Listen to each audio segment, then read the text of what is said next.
We are now ready to create our first Python program. From the Explorer, there is a new file icon here. This is a new file icon.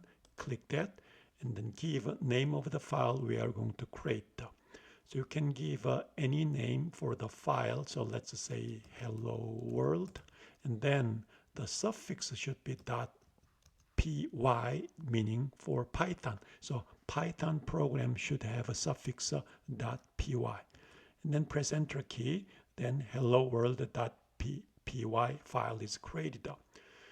The program we are going to create is simply display a message on the console. To do so, we are going to use the command or statement called the print, and then get a parenthesis.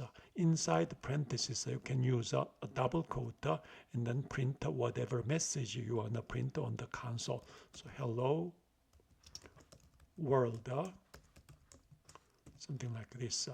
Then you can run this program. To do so, we need to open a terminal.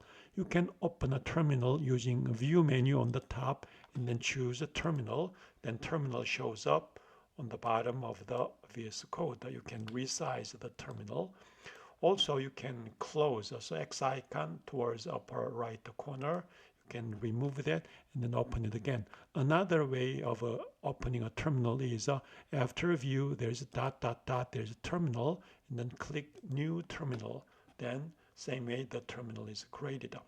Then to run the program, type Python, which is a program interpreter, and then type the name of the file, which is a hello world.py is there.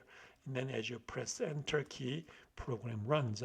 The print statement prints whatever is inside the double quotes on the console is there. So we can keep adding print statement, message from UCO there. Then you can run the program again. If you do press the upper arrow, the most recent command is repeated. That's the one. Upper arrow, press enter.